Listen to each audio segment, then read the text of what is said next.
Welcome to Voices from the Bench, a dental laboratory podcast. Send us an email at info@voicesfromthebench.com or look for us on Facebook at Voices from the Bench. Greetings and welcome to episode 197, the first of 2022 of Voices from the Bench. My name is Elvis. And my name is Barbara. Woo woo! Happy New Year to you, Barb. How are you? Happy fucking New Year. Fucking A. Fucking A. Bleep, bleep, bleep, bleep. So glad that 2021 is over. Oh, God, so am I. Bye-bye. So looking forward to 2022. Hoping things get a little bit better. Didn't we say that last year, though? Come on. Oh, really? We probably did. We did. We totally did. Have we flattened this curve yet? What's going on? What are we even doing anymore? I don't even know. Everybody I know's got COVID right now, for crying out loud. Except for me. I still haven't gotten it, and it's been 2 years, man. Nor have I. Yep. I've traveled quite a bit in 2021, and I've been tested multiple times and still with a negative. So. Yep. Well, good for you. Hang in there, everybody. I'm hoping this is the year we get it a little bit under control. Yeah, me too. If not, I'm just going to give up. No. Yeah, never. Never. We will never give up. So 2022, Barb, what do you got? You got any big New Year's resolutions? No. Oh, good. I don't do resolutions, bro. I'm good all year long. I eat healthy. I run. I do this. I should probably give up smoking completely. I'm down for that. That's my New Year's resolution, is for you to give up smoking. How's that? Good. I have given it up, but I have one here and there. So, yeah. I tend to have that effect on people. Sorry. I gave up wine. I gave up meat. I gave up fucking everything last year. So, the only thing I have left is a cigarette every now and again. I'll give that up too. Why not? Well, we got to find you a new vice. There is no new vice. There's nothing. I have to give it all up. Oh, you're going to be so boring at the end of this year. I know. Are you ready for another 52 episodes? Yes. Are we going to do this? Totally. Yes. I'm so glad. Maybe 2022 will be the year you get a tattoo. What do you think? I don't think so. No? No. You don't have any tattoos, do you? No. You have a bunch, right? Seven-ish. 7. Well, actually, one covers an old tattoo, and I'll leave that up to speculation if people want to try to guess what that original tattoo was, but I got that covered up. Have you ever thought about getting one? No. Actually, no? Breast cancer tattoo on my boob, but no. Left or right? Doesn't matter. Okay. But that would be it. So, no. Yeah. Other than that, my son, my 16-year-old wants one big time, but no, I'm just not there. Interesting. Move on. Well, speaking of tattoos, we're starting off this new year with a bit of a different guest. So every week we talk to people in or around our industry. But this week we talked to a gentleman out of Portland that does tattoos of dental-related images on skin. On skin. On skin, yes. Skin. That's kind of where tattoos go, bro.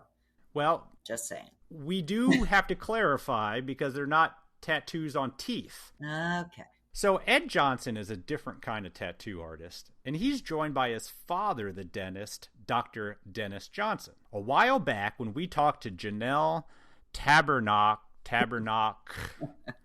whatever, and Mackenzie Mayer from the Denture Babes, that's where we first heard about the Instagram account Dentist PDX.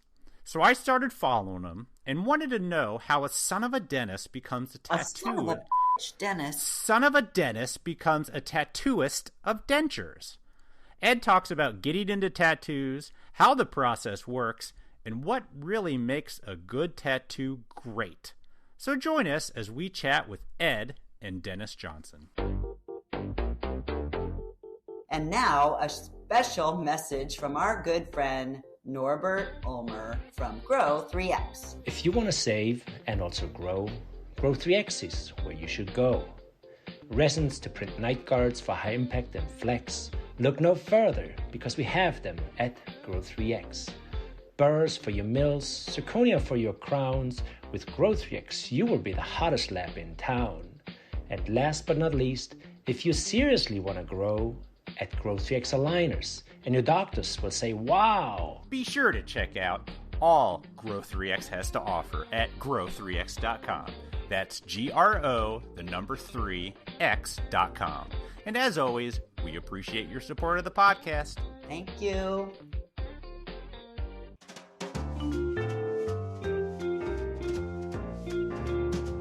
Voices from the Bench. The Interview. We'd like to welcome for the first time on the podcast a gentleman that is known for dental-related tattoos. Can't get more interesting than that. Ed Johnson, how are you, sir? Hey, doing pretty good, man. Doing well. Awesome. And you're joined by your father, the real dentist. Yes. Dennis Johnson. How are you, sir? I'm fine, thank you, Elvis. So you guys are both from Portland? So originally from the Chicago area, I moved to Portland. Okay. I moved to Portland about 5 years ago. That's where my brother lives. Oh, nice. I love it. Absolutely. Yeah, love it's great. It's a lot of fun. If you want to do the ocean or you want to do the mountains in the same day, it is possible. So. Yep, or Cannon Beach. And There we go. Yeah. Yep, super familiar with it.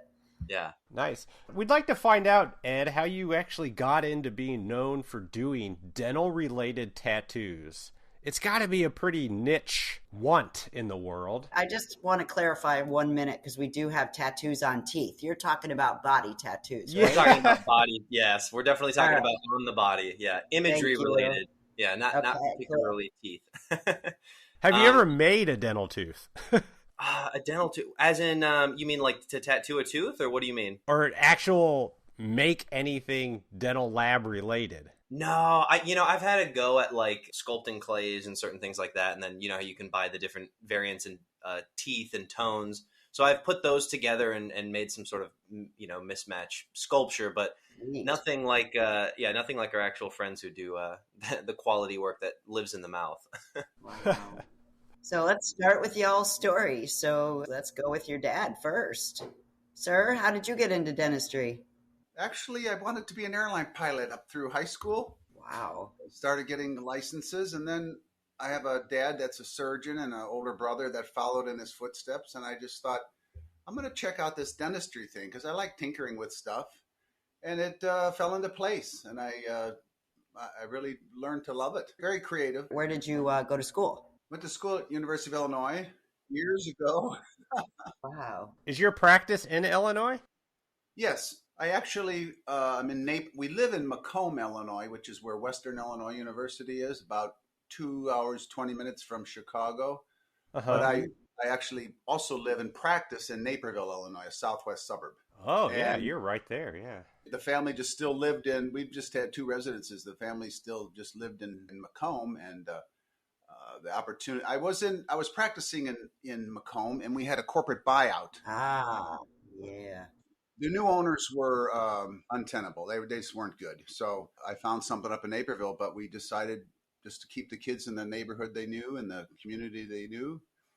And so that's where I still practice there today. The practice has been sold and enlarged, and I'm still there.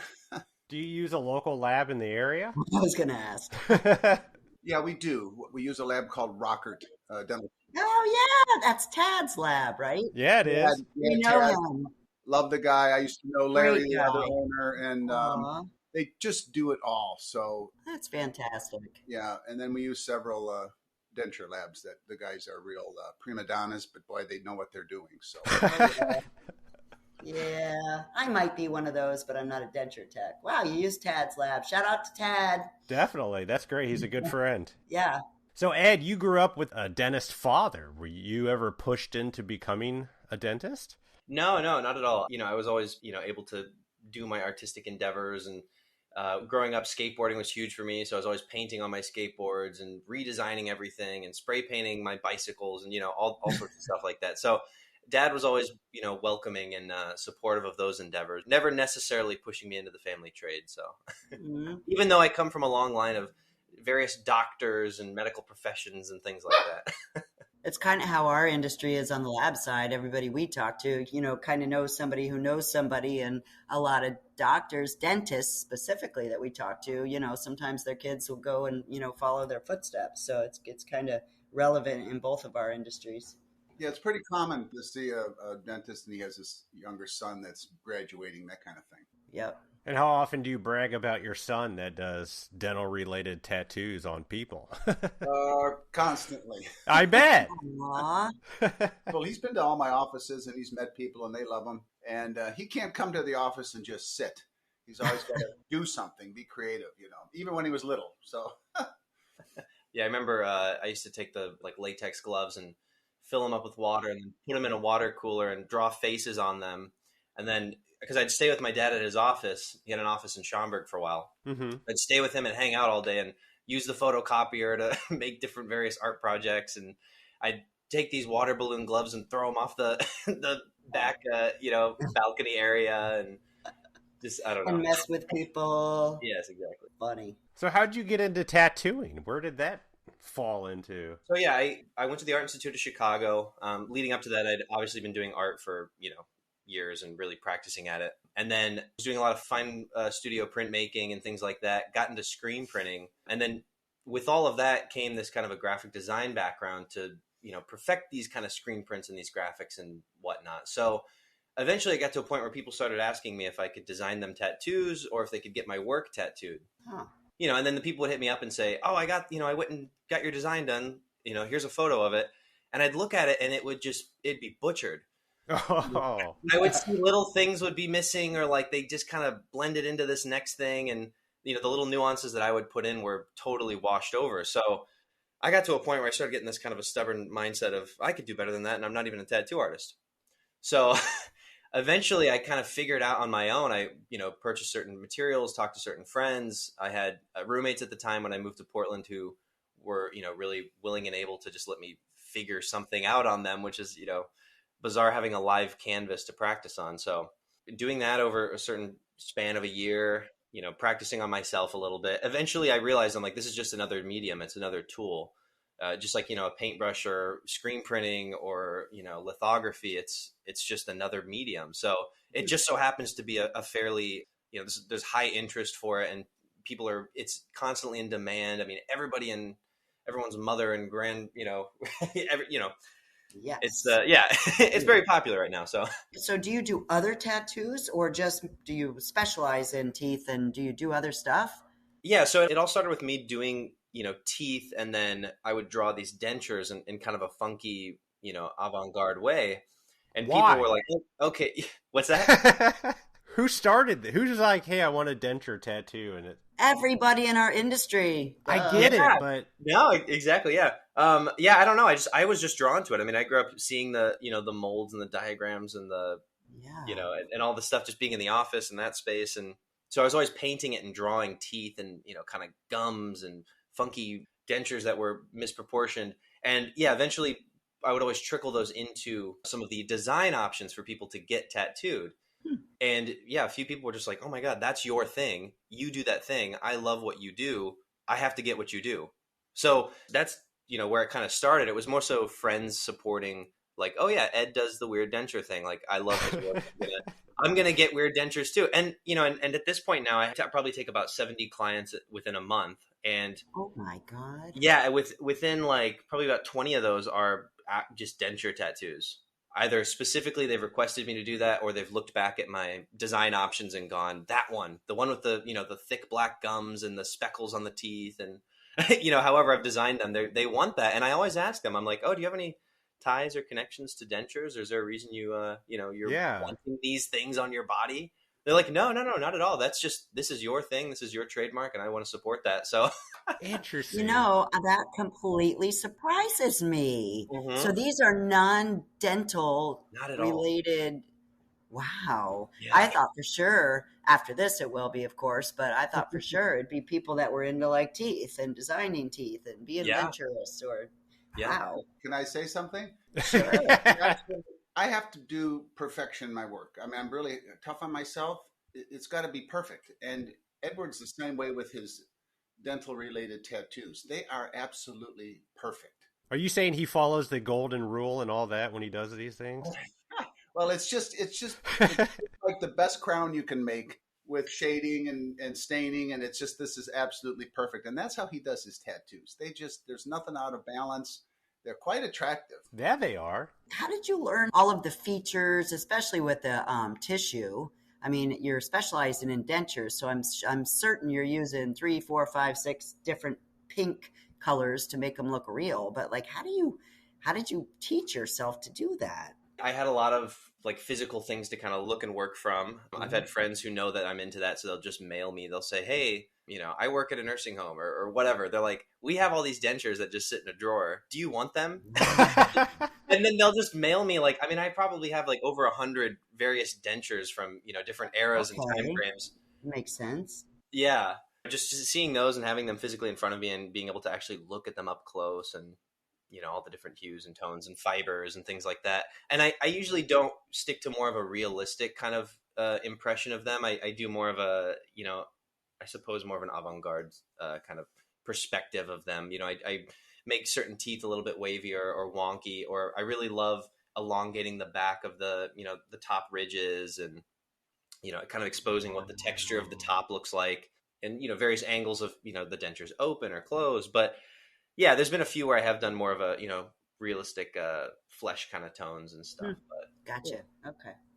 Wow. So do I understand you've only been tattooing for about 5 years? Yeah. So from a dental technician perspective, where we try for perfection, but if we do mess it up, we can start over. Oh, how was that? I'm very curious. I mean, I understand that you mess it up, you're messing up a permanent thing. Yeah, you get How one was shot. that getting into 5 years ago? Or do you not think about it?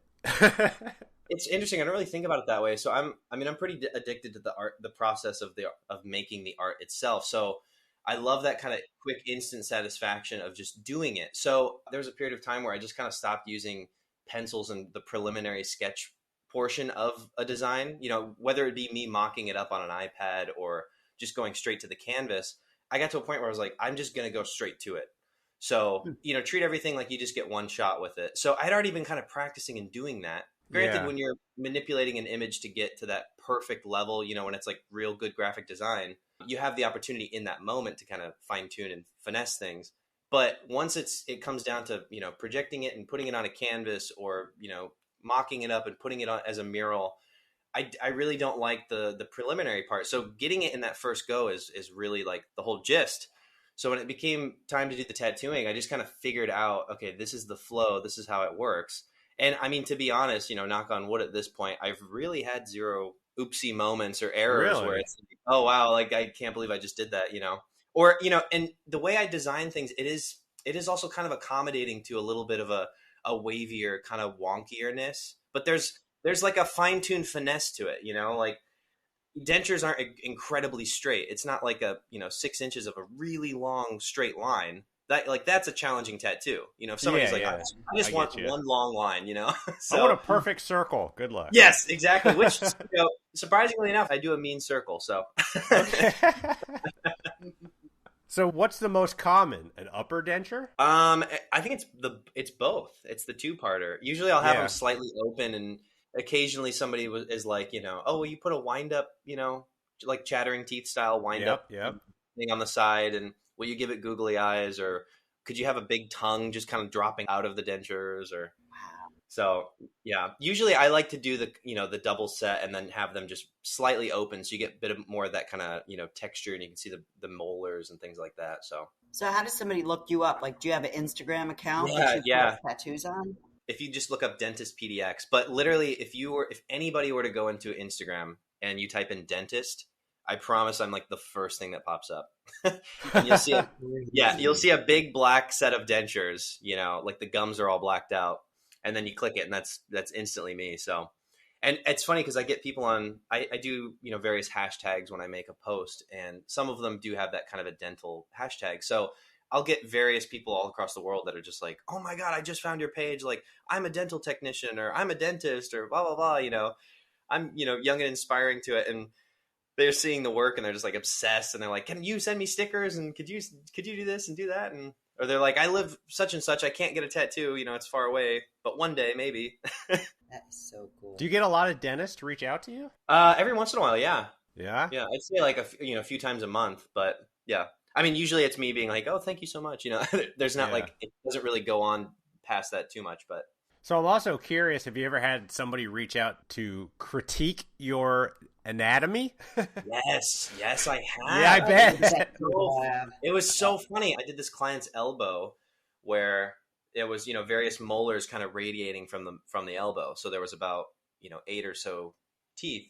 And I really like to lean into that. Like I said, the avant-garde kind of essence of it, the, macabre morbid vibe. So I'll, make them extra rooty, or I'll throw an extra root, or I'll twist them, or I'll, have the, the top, really concave, a lot of heavy saturation, lines where there shouldn't be lines. And I did have this dental technician. She's like, was in her first year or something, and she was commenting on there. She's like, just to let you know, that is not correct. That is not right. Blah, blah, blah. And it would never have this.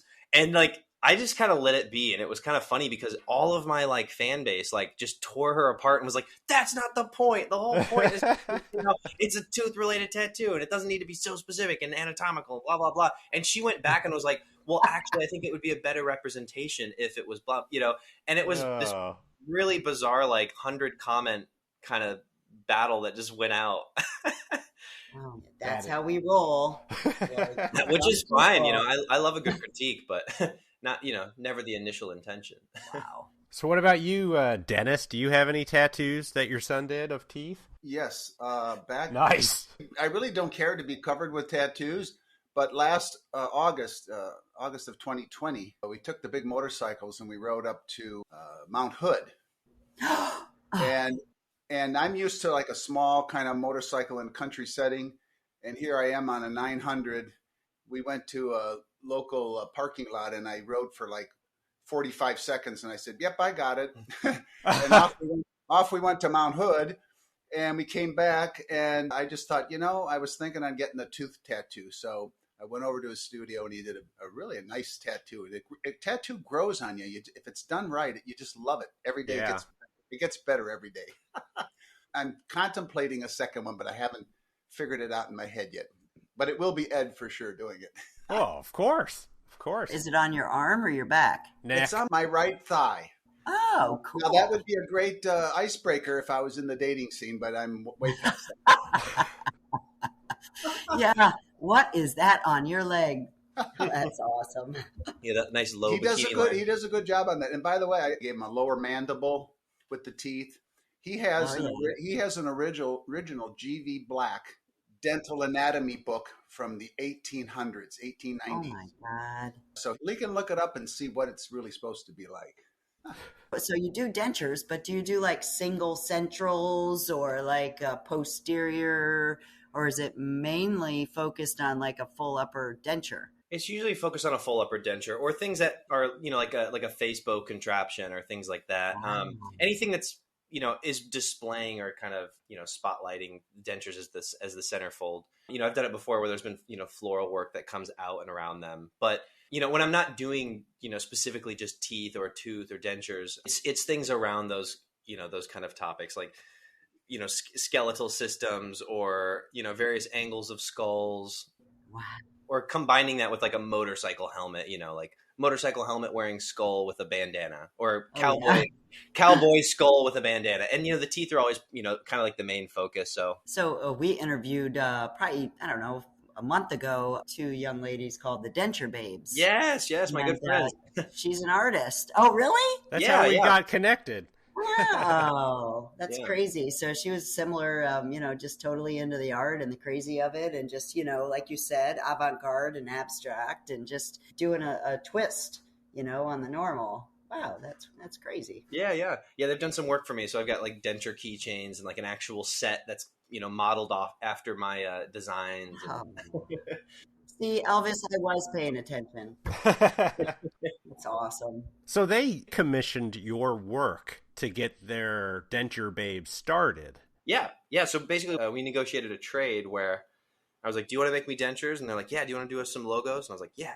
So I sent them a bunch of dentures and stuff. And then it got to a point where I was like, a lot of these graphics, they'll either exist, as a sticker or like a tattoo, but then they don't really go to live on. And, they just kind of sit on my, my archive. So I was sending them various things like, do you want to use this? Do you want to use this? And like, for the most part, I've looked at like their inventory and they've used everything. And I'm like, this is great. Yeah. I do every once in a while, I'll get somebody that says, oh, hey, just to let you know, I found this page. It looks like these are all of your designs. And I'm like, no, it's fine. They're my friends. I'm like, Oh, they yes. thought you were stealing them. Yeah. Yeah. I'm like, no, it's good. But yeah, they'll always send me things. I've got various sweaters and T-shirts and magnets and stickers, and it's really cool. And you actually tattooed them. Yes, they came and visited me. So I went back to visit home. I was in Chicago this May. Yeah, and they drove out from, I think one's up in Wisconsin and then one's in Indiana. So they both met up and got some tattoos. So both dentures. Of course. Yeah. It was a really good experience. It was really nice to actually meet them because we'd just been kind of internet friends for a while now. Yeah, that's actually, they connected me with you on Instagram, and that's how I found you, and here we are. It's great. How did you make your way out to Portland? It was I did it on a random whim. I had a friend that lived out here. We had a very platonic relationship, but she had just gone through a breakup, and then she'd been so excited about Portland and doing this and meeting this new person, and then she went through the breakup, and I'm like, oh my God, that's miserable. Like, I wish I could be out there and comfort you, and we could do Portland together and do these adventures, and you take your mind off it. And I was at this point where I was wrapping up with college, and I was just kind of back home at this point, and I needed that next thing. So I literally just packed 2 suitcases and I was like moved out to Portland. I was like, okay, this will be temporary. We'll figure this out. Like if this works for you. And we had a great time. We did Portland together, and I got to explore the city and, go to the mountains and go to the beach and all that kind of stuff. And I realized really quickly, after meeting like the art scene and all this kind of stuff, that I was like, oh wow, this is the move. This is what I need. Not a lot of gatekeepers. Everyone was really, open-minded, super friendly. I was like instantly connected and linked up with some of like, the most profound artists in the city. Like by the first month, just like hanging out with them casually, I had a friend that hit me up and he's like, yeah, do you want to come, help me clean my screens in my screen printing shop? And it's like, oh my God, yes. So to instantly get into that kind of a setting was just like, it blew my mind. I was like, wow, this would have taken so much more, groundwork, I feel. Yeah. If you were somewhere else. Yeah, exactly. Yeah. Yeah. My brother packed up when he got married, and he was 24 years old and headed out to Portland and's been there for 25 years. Wow. Yeah. Yeah. So I go out there probably every other year. I love it out there. Just love it. Best. Yeah. So Your much dad fun. said Mount Hood. Been there, done that. Yeah. Mount Hood, skied on Mount Hood. Almost, I love to ski, even though I live in Florida. Yeah, I should come out there and get a tattoo with Elvis. Yes, you're welcome anytime. So yeah, I'll tell you a little bit about the shop if that's cool. Yeah, I was gonna ask. You set up a whole area, right? Yeah. So it's I always explain it to people. It's a dental parlor themed Pee-wee's Playhouse style tattoo shop. I love the Pee-wee Playhouse theme. Yeah, so you walk in and it's like, whoa, okay. There's Clocky and there's Cherry and no, there's various Pee-wee things, but yeah, it's it's got a very, I suppose it's more of like it's got kind of a pediatric dental office vibe. There's toys everywhere and all these contraptions hanging from the ceiling and various toys from the 90s. And I've got a giant, box tube television that's, painted bright pink. That's got a whole collection of VHS. So as soon as the client comes in, there's, smooth music playing. And then, a movie is always playing on mute in the background. So, they come in and they're like, oh, I want to do a Beetlejuice sandworm tattoo. And I go, okay. So we grab Beetlejuice off the VHS, wall collection and we pop it in. And now they're getting tattooed to, sit and watch Beetlejuice at the same time. So, you're like imprinting on their brain. Yeah, exactly. Right. Yeah. Wow. So, and that whole vibe and concept just came from, I was used to the tattoo scene being this kind of a boisterous, motorcycle, like you're not a part of this club kind of tattoo parlor vibe. Yeah. Even though it's like, it's crazy because you're paying these people, that their living comes off of you, the client. So, to have this kind of a backhanded kind of situation where you don't feel like you're included, I was like, okay, I'm going to start something that, doesn't have that kind of a rule and regulation in place where you come in and you feel comfortable and you feel like you're in this safe, clean, hygienic, friendly environment. And, I'm doing a good job at trying to comfort you, much like going to a dentist, right? You wouldn't want to go to a dental, get your dental work done and have this kind of, boisterous, gnarly dude who doesn't care about you and is really, short with you. work on your teeth. You want to feel comfortable. So, and feel that, you're in a hygienic setting. So, Yeah. That's why I kind of branched off and did opened up my own studio as opposed to just working in a shop. So I've got a lot of clients that specifically only get tattooed, with me because they prefer so much more, of that private client experience versus going in a shop where everyone's working right next to everyone. And, people are getting nosy and leaning over. They're like, oh, what are you getting? They're like, oh, I would never get that tattoo. Or, crazy comments. Or you just, you can't control like who's coming in and out. So. Oh, absolutely. Do they have to make an appointment? So you're pretty much booked up. You said you had 70 clients. How many clients is that a day? How long does it take to do a tattoo like that? That's within I'd say I take about 70 clients in a month. So that's just 1 month's worth of production. So, I don't, at this point, I think I'm close to like that 50,000 mark on the social media. So, granted, whatever that, some of those people are not all in Portland, but, I usually get about 200 to 300 like emails every time I open up my books. So I open up my booking. It's like an online platform. It's basically through Calendly. Mm-hmm. Yeah. I'll post a link. I'll tell everybody 2 months in advance. Okay, on this day at this time, I'm dropping the link. So that day comes around, the time comes around, the link gets dropped, they go in, and then it's kind of a scramble. It's like a first come, first serve. So they're, they click the booking link, they see all the different availabilities for the next 2 months to come. They pick a date, explains the whole situation, how I work. I do a flat rate system. So you know exactly what you're getting into. It's not like surprise, the cost is, X amount of money. It's like right up front. So all of my clients can budget. They know exactly what they're, they wouldn't agree to it if they weren't into it. So they do that, pick a date, goes into my calendar, goes into their calendar. We're able to exchange the contact info if I need to get a hold of them, or if it is a custom request, because I do customs and I do preset designs that I've done.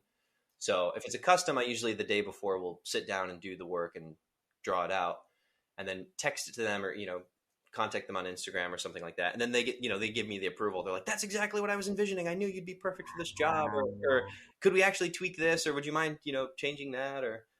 And then when they walk in, the stencils are printed, everything's set up. It's just like, instantly right into sitting in the chair and doing the work. So, for years I was getting tattooed, and, you walk in and the guy's like, oh yeah, he'll be here in about 5 minutes. And then you're sitting and you're waiting and you're waiting.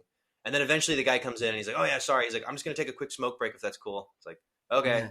Oh yeah. No, that's so true. Yeah. And then he comes in and he's like, all right, I'm just going to draw it up real quick. Just give me about, 20 minutes. It's like, oh my gosh.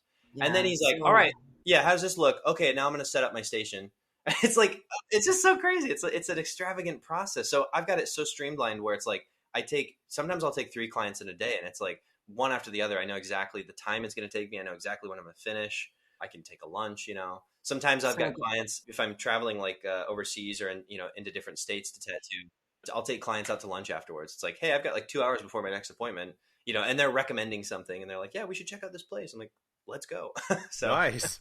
It's really nice. Yeah. I feel like at this point, I've got a really solid client base. I don't, numbers somewhere probably in the hundreds, but it's just really grown really interesting relationships with a lot of the people who frequently get tattooed by me. So, all right. So I'm a tattoo novice. I know nothing about it. So in my mind, what you just went through. So you design it, and then you said something about a stencil. So can you take me through the process of actually giving somebody a tattoo and how what happens? Yeah. So I've got an iPad that I draw everything on. Mm-hmm.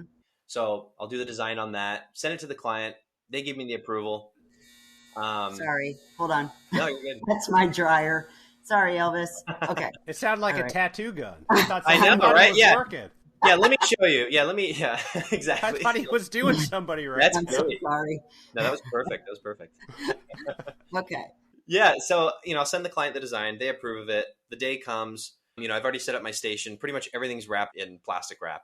Every surface you're going to potentially touch, it's the whole 9 yards. So everything's already been set up. Client walks in. I actually have one of the easiest stenciling processes than most people. I don't know why people don't do it this way, but there's an elaborate process that existed, in tattooing with a thermal printer. So you print it off on a normal piece of paper, and then you put it in between this special thermal paper, and then you run it through this thing that heats the paper up, and then it transfers. Then you have to cut it out.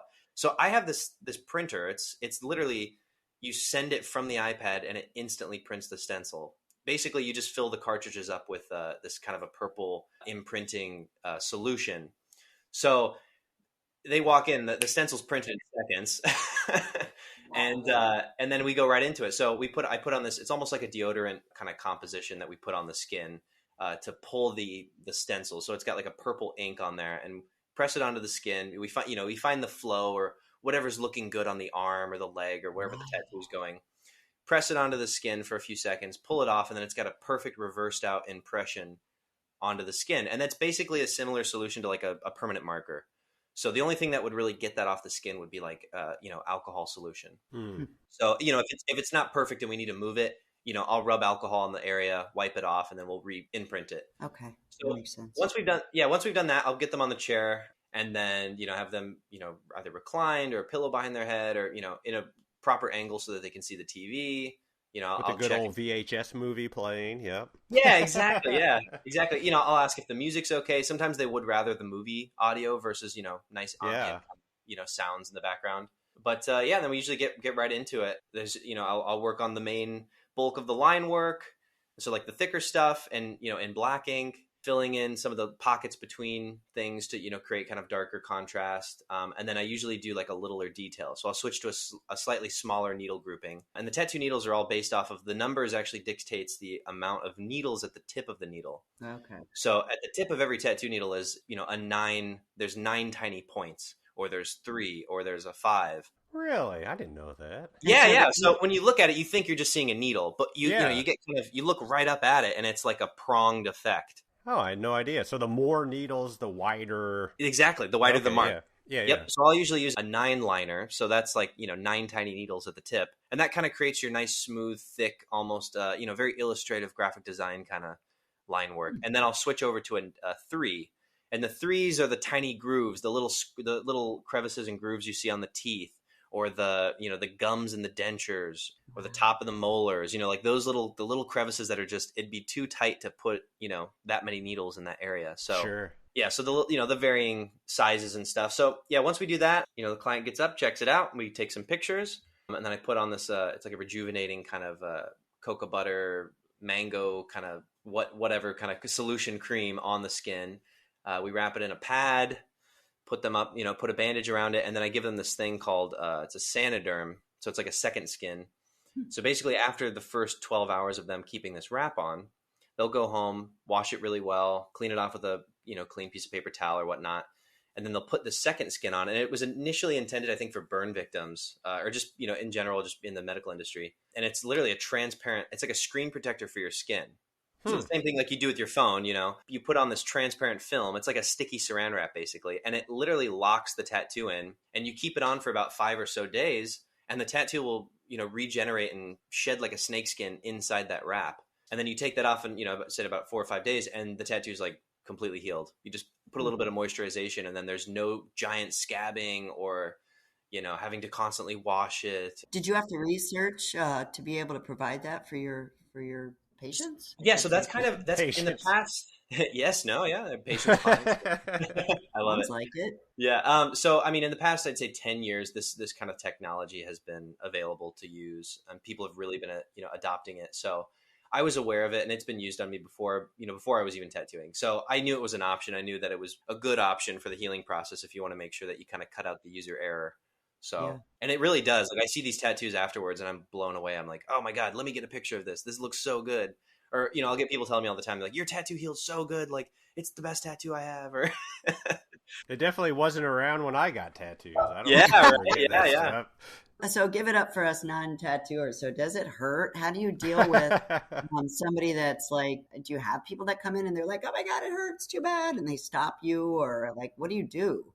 I think a lot of that is just that building up anxiety of like the head. unknown, So Yeah. I really try to comfort those clients. As soon as they walk in, I'm offering them beverages and, asking them how their day was and, seeing if they want to, change the music but occasionally I can tell I'm like, oh, okay, they're a little nervous. This is their first tattoo. So, and I always remind them, I'm like, always focus on your breathing, take nice, long breaths and, never hold your breath. And, a lot of people might say it's this bad or that bad, but I mean, to be honest, this isn't horrible. And for the most part, I usually do like appendages. So I'm tattooing legs and arms and things like that, which are very easy. I mean, those are so much easier than getting stabbed on the ribs or, Yeah.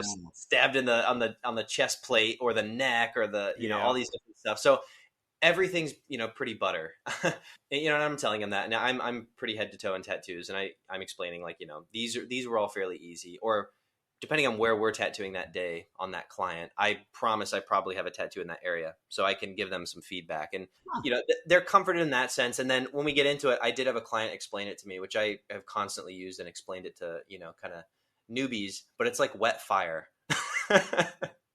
It's just Wet like fire. It's like wet fire. It's like it like burns, and it's like it's got that kind of cat scratch sensation, but it's also got this wet sensation to it because there's ink and there's goo, and you're putting on petroleum jelly onto the surface of the skin. And so I had a client say, "Wow, this is like wet fire." Oh, okay. So let me ask you something, Dennis. I'm sure you've seen this where somebody's in the dental chair, extremely afraid of getting dental work, but covered in tattoos.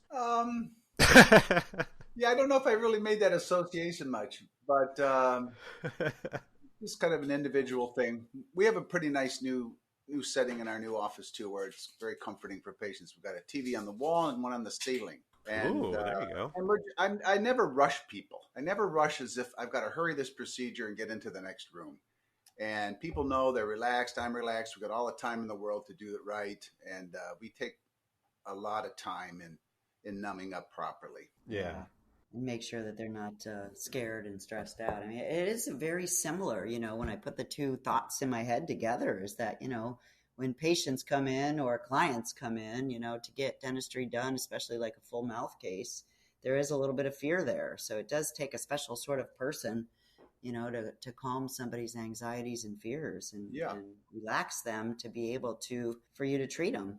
At least with dentistry, it is possible to make them totally painless. Yeah. Even with just local anesthetic. Tattooing, you're not allowed to use that. No, actually you can. So, okay, not like, obviously not to dental level, but we do have this, it's like a topical spray with about 4% lidocaine.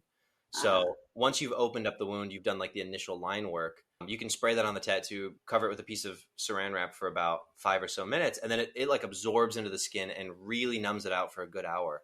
So if I've got clients who are, I can tell it's like, they're almost like, when is this going to be over? Like, oh God, this is a lot more painful than I anticipated. Even though I do constantly get the remark of people saying, you are the most gentle tattooer. So, which is good, right? Yeah. So painless dentist. Yeah. So, I mean, if I'm noticing a client's going through, a rough patch in it, I'll be able to put that topical cream on. They do also there is this cream you can kind of put on top of your skin. I mean, they sell it on, online on, at the over the counter and stuff like that. But you put it on the skin and then you wrap it in a saran wrap and you leave it on there for about an hour and a half. Yeah. And it basically does the same thing. I think it's got some sort of percentage with lidocaine, but that whole area, once you take that off and you clean it off and you put the stencil on, you get into tattooing, you will not feel it. Do you have clients that'll come in and ask, so you offer it, but do you know up front? Because you're not wasting, but you've got an hour and a half. Yes. Right? So exactly. So I don't do that part. I'll provide the post line work topical spray. But if they want to do it before they come in, that's totally fine. But that's more of an on them thing. If you really want the whole thing to be start to finish, fairly painless. Yeah. One thing mentioning back to my dad and his easing the anxiety of that. I remember being a kid, and he would do this thing when he was about to inject the shot into the gums, where he would like shake the side of my have his thumb in the mouth and like shake the side of my mouth, and I was distracted by that, and that's when he was. I think that's right. Yeah. And that's when he would inject and I would never realize it was happening. And then I watched him a few years back or so. My brother was in the chair, similar situation. I think he had a cavity or whatnot. I watched him do it, and I was like, "Oh my God!" This whole time, that's the moment, because I could never tell when it was ever happening. It was just done, So what? No, I think it was. I don't know. You can explain that. I don't know. It's just the in the mouth, I suppose. Just a distraction. Just a distraction. Sure. Get the gums or get the mouth ready. Sure. So Ed, is there anything you don't tattoo? Is there something that you wouldn't? Yes. Yeah? Yes. At this point, people get it and they don't pester me for these kind of requests. But I've actually stopped. When I was a graphic artist and a screen printer and a painter, I would tell people all the time, I'm like, oh, I'm an artist. And they'd be like, oh, cool. I've got a son who has a band and he would love a graphic project for that or whatever. Right. So I would get all these, commissioned, art projects. I became a tattooer and I was like, don't tell anybody that you're a tattooer. Because as soon as I do that, Everybody pitches me their dream concept. They're like, oh, I want the tree of life with my, my kids' Roman numerals that turn into my dog's paw prints that turn into blossoming, cherry blossom trees, and which is fine. That's, those tattoos are great and I appreciate them. And some people really strive in doing those, but that is not what I do.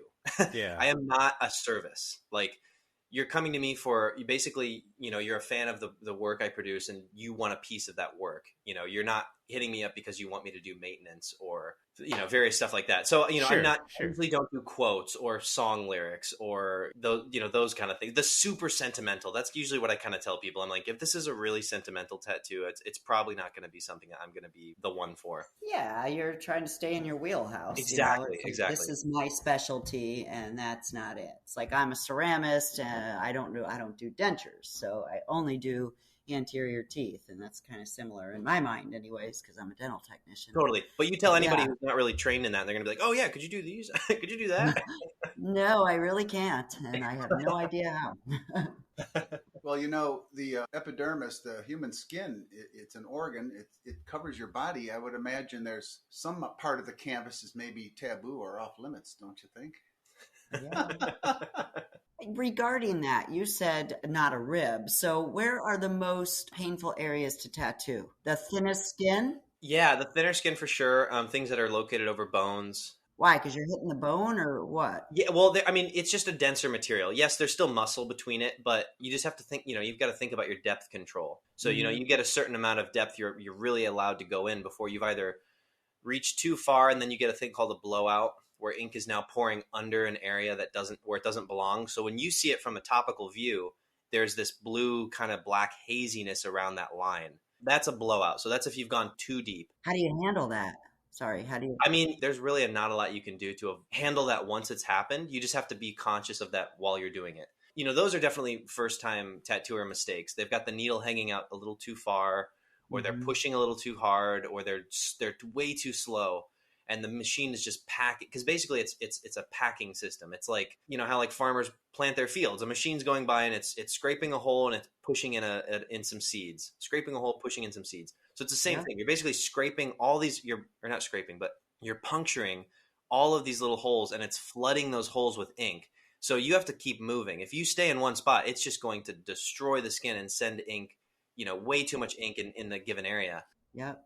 So yeah, to get around that is kind of tough. You have to, either thicken the line or, pray it's going to heal and kind of absorb away or whatever. The people that I see, like, who's Courtney Kardashian? What's his name? What? No. You're asking me? I don't keep up with the Kardashians. Oh, I don't either. Blink 82. Yes, Travis Barker, right? Thank you. So he's got a full body tattoo. So like you got to be sort of kind of like, I don't know if I would say into pain, but tolerant of pain to get that much in those spots. Yeah. He's got them everywhere, face and neck. And I think what it really is I always tell my clients, like, once they get a cool tattoo and they're like, oh, I love this is my favorite tattoo. I'm like, yeah, we do it for the street cred, right? For you're walking out in the street. You can sport your fresh tattoo and, feel cooler, right? So I think it's probably more of a, mind over matter. Like, yeah, nobody wants to sit and get, penetrated by needles for hours plus, especially if you were to boil it down and collectively realize like, oh my God, if I were to sit down straight, I'd be tattooed, for an entire year's worth of time or whatever, right? Yeah. It's definitely agony. Like, and some people are able to kind of turn that off or just zone out. And it isn't the worst pain ever. It's not. I think the reward element of it is where people that's where they check in. They go, this is going to be worth it. I'm going to love this. I can't wait to show it off. So yeah. But Travis Barker, he's got an interesting story. He was in a plane crash. I think. Plane crash. Yeah. It like burned all of his tattoos off his back or something. Like he's supposed to like have some crazy gnarly scars on his back, which I think he's tattooed like since. I think he's gotten tattoos on top of all that scar tissue. So I don't even. That's gotta be so gnarly. I've occasionally like tried to look into photographs of that, but I don't think there's much you can see. But yeah, that's a whole nother beast, like, tattooing scars and things like that. So because the skin reacts differently, doesn't it? Yeah, it's not porous anymore. It's slick and smooth. Yeah. Wow. Do you go to like, we have CE credits and things like that. Like, do you, go to classes or anything, or, do you update your skills? Yeah. So that we've got continued education courses here in the state of Oregon, actually, which is crazy, but it's I mean, it's good. It's good and bad. But it's the only place you actually have to be licensed and go through a schooling system to be a tattoo artist Really? in the state of Oregon. Everyone else is like, you go meet the guy, Joe at the shop, and he takes you on as an apprentice and then makes you work for 2 years just cleaning things, and and then eventually he throws you the bone and is like, okay, you can start taking clients. So that's like the classic route. I kind of went underground with it. I was like, I'm just going to figure this out on my own, see if I'm even interested in doing this, because the schooling's, fairly expensive. Yeah. And, once I was able to really get into it and realize, okay, there's a demand here. Like I've started to build a bit of a following and, clientele. So I think I could probably lean into this and step away from my other, side hustles and career paths. Yeah. Yeah. So yeah, having to do the schooling and all that stuff, but they do require you you have to do about 10 credit hours for every year you renew. COVID has been a little different, obviously. Sure. Yeah. People aren't doing as many seminars and stuff like that, but things like going to a convention and, listening in on a talk, or, I mean, to be honest, I even look at it as doing tattoo trades. So I'll meet different artists that I'm, fond of their work in town, and they like my work, and we set up a time to do a trade. So I'll sit in on a session with them and they'll tattoo me, and, vice versa. So to some degree, I would even consider those as continued educations, because the more you're working with people and seeing how they do things, I mean, it's expanding and pushing your knowledge with that. Like recently I've changed, kind of my healing process just because of an experience I had where I had a perfect tattoo heal in a very challenging location. It was both my kneecaps.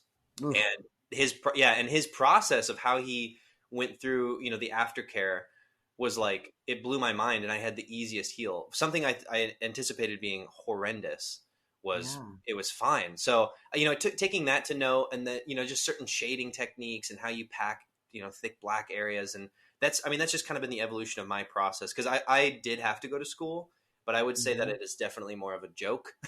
It is, you don't really learn what you need to learn. It's kind of ran by, that kind of classic mentality of a tattoo school, a tattoo artist shop, guys coming in hungover and all this kind of crazy stuff. It's like, oh my God, this is everything I don't want to, be associated with. So I kind of put my head down and worked really hard and was able to finish it in 60 days, which is, I want to say maybe the record, but I'm getting through this, and I'm getting through it. Yes. I made it very clear. I went in there and I was like, look, I know what I'm doing. Like, I need this for the formality.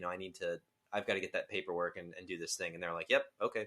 sounds good. Just do the few things we need. And I'm like, okay. Well, it's good to know they have that. Yeah, exactly. Yeah. I mean, and you look at somebody's work, you can tell instantly if they know what they're doing or not. Like the skin will get pretty red and beat up and what we like to call chewed up. Mm-hmm. Gross. Especially in big, thick, I know, right? Especially in, chomp, right? But especially in big, thick, black saturated areas, you can really tell if somebody's overworked the skin, which sometimes can lead to ink rejection or scarring. So, which is not good. You really only get one pass. You don't, it's almost like a BB gun and a piece of cardboard. You could evenly distribute the BBs on that piece of cardboard, and the cardboard's still going to hold its integrity. But if you just keep nailing it and just firing away at that one center point, it's just going to turn into shrapnel, it's not going to hold that same integrity. So skin is very much so like that. If you're just over penetrating one area, it's going to lead to, not good things. So interesting. That's a great analogy for me. Thank you. Yeah. Right. Yeah, no, absolutely. Yeah. So I go to tattoo school and I'm showing them my work, and the guy's like, oh yeah, you know what you're doing. And I'm even showing them, like, I've got friends coming to the school, cause you have to tattoo people in the school to kind of prove yourself or whatever. Yeah. And I'm showing friends of mine that have, 10 tattoos by me, and the instructor's able to kind of look at them and assess, like, oh yeah, this guy knows what he's doing. So yeah, let's graduate him in 60 days. Yeah, exactly. So in the dental lab industry, material is very important, the quality of what you use. Is it true in tattooing too? I mean, is there different grades of ink and needles and equipment? Yeah, absolutely. So I use probably one of the, I think currently on the market right now, one of the nicest like tattoo machines. Okay. As most people like to refer to as a gun, as much as that's like, I think that's another like kind of taboo thing with the tattoo community. A lot of people refer to it as the gun. It is the machine. So I've got these various machines that it's basically like a coil hybrid rotary electric kind of machine. To me, I mean, that is the extension of myself. That is the second nature. When I get into doing the tattoo, like if I don't have that machine or those, styles of machine, it's just not, it's going to be a different process. So Sure. that was huge for me, which they're about twice the cost of an average tattoo machine. So whenever I'm talking to somebody who's, wanting to get into the tattoo scene, or they've been working with a certain machine that they're just not comfortable with, and they're wishing that they could, do better, I'm always saying, I'm like, if you want to make the investment, this machine's going to last you a lifetime. Like, get this machine. This is the thing that you're going to need. So that's crucial to me. That's like number one. The brand of needles I do use, those are crucial. They're kind of a looser needle grouping. So like I said, it's a 9. So there's 9 tiny little needles at the tip, but they've got a slightly looser orientation. So they kind of comb into the skin a little easier instead of being such a concentrated kind of bug pin effect. Those are a certain style. It's all, stainless steel and things like that. The quality of ink, some inks have various like minor minerals and metals in them, which you obviously kind of want to stay away from. Yeah. Certain inks will heal on the hazy side or the blue side if it's like a black ink. So I really try to stick with I use a company called Dynamic Ink. It's like the nicest, smoothest, most rich black and it just goes in the skin perfectly. So it's not super stainy or smeary. So when you're working and you're wiping, you're not having to like worry about staining the skin, around the given area. So nice. That's a good one.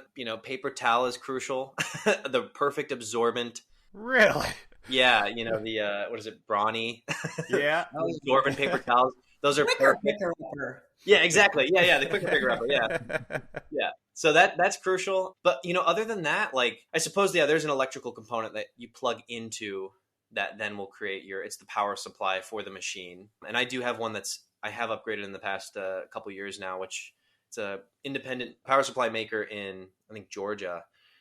They go by Freedom Electric. So basically, it's got a power bank in there, so you can charge it, you plug it into the wall, and you can use it directly from the wall. Or if you want, you can go mobile. So if you were to do a convention or a pop-up, or what I've done with my friends who are tattooers is we've gone camping in like Mount Hood Forest, and we'll bring various, the exact crucial essentials we need. And this power supply will allow us to not have to be plugged in at all. It'll go, I think I've tested it once. I did like 10 tattoos and did not have to charge the power supply. Out in the woods. No, not in the woods. But like I did for that test, like I basically just in my shop, I didn't have I didn't have it charging. I was just seeing how long can this thing go, and without a single hiccup, it was through and true. So with that being said, yeah, I've done camping trips where we've taken that out, and tattoo among different tattoo friends I have, not just any old person, or like I'm not saying telling my clients, hey, let's go to the woods and do a tattoo. It'll be great. We'll go on a hike and we'll go spelunking. Yeah, we'll do tattoos. But yeah, I've had friends where we've done that, and it's a pretty beautiful experience to just have the bare essentials. It's it's all hygienic. Like you're not it's not, your things aren't dirty when you arrive. Like you just bring sterile things wrapped up. Sure. And do that process. So that's really fun and cool. So that's another kind of crucial component is the the power supply to the machine. That way the voltage is right and level where you need it to be, and it's not fluctuating too much. And sounds like the importance of a good handpiece, Barb. Yes. Speaking of doing conventions, have you ever thought about doing a dental convention? Dental convention. That would be so funny if I was the guy in the corner doing dental tattoos. Yes. Oh my God. I that'd think it would crazy. be huge. I do too. We should get you in Lab Day Chicago. Yeah. The conventions, they do have guys that will custom fit your foot for shoes and kind of a sideline thing at the conventions. But yeah, I think Edward would fit in just fine there.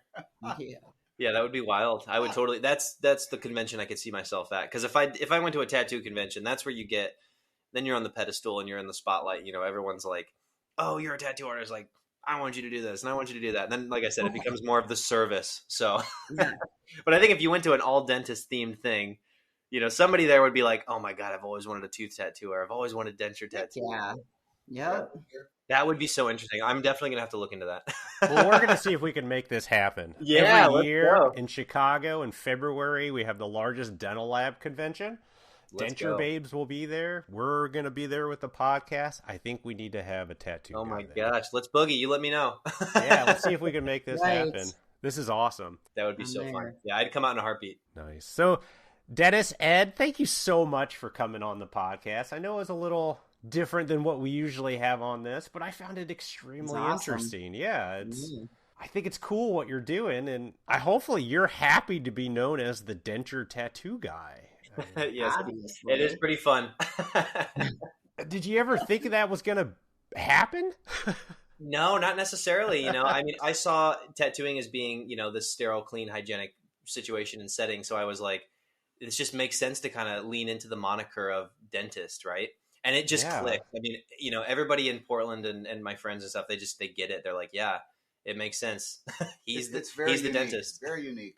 Definitely unique. And I love it. I think it's great. So what's your Instagram? How can people find you?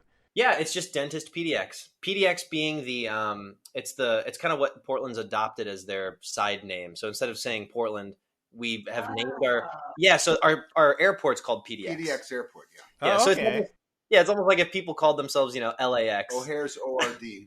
Yeah. But a lot of places in Portland, businesses and small businesses and stuff will be the name of the business and then PDX. So I kind of jumped on that bandwagon to kind of support, the community and kind of, spotlight where I am doing my practice. So, awesome. Dentist PDX. Dentist PDX on Instagram. Everyone go like them. Check it out. It's got great stuff, not just dental related tattoos, but a lot of really cool stuff. So again, thanks, Ed. We appreciate it. Yeah, thank you so much, Elvis. Thank you. Awesome. And hopefully we'll see you in Chicago at the dental convention. Yes. We'll make it happen. We'll plan on it. Thank you. Bye. Bye. All right, bye-bye now.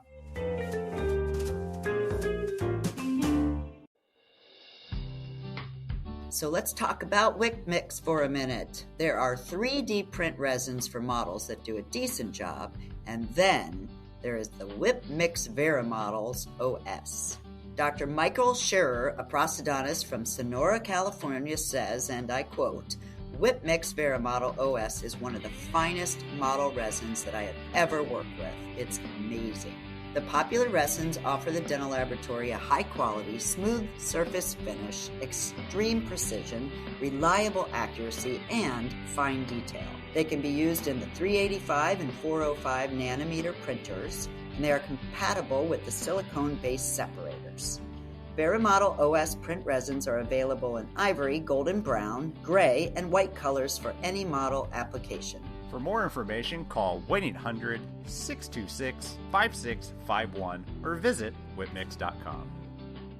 A big thanks to Ed and Dr. Dennis for coming on our podcast. While it wasn't exactly dental lab related, we super love to talk about anything that would be of interest in our profession.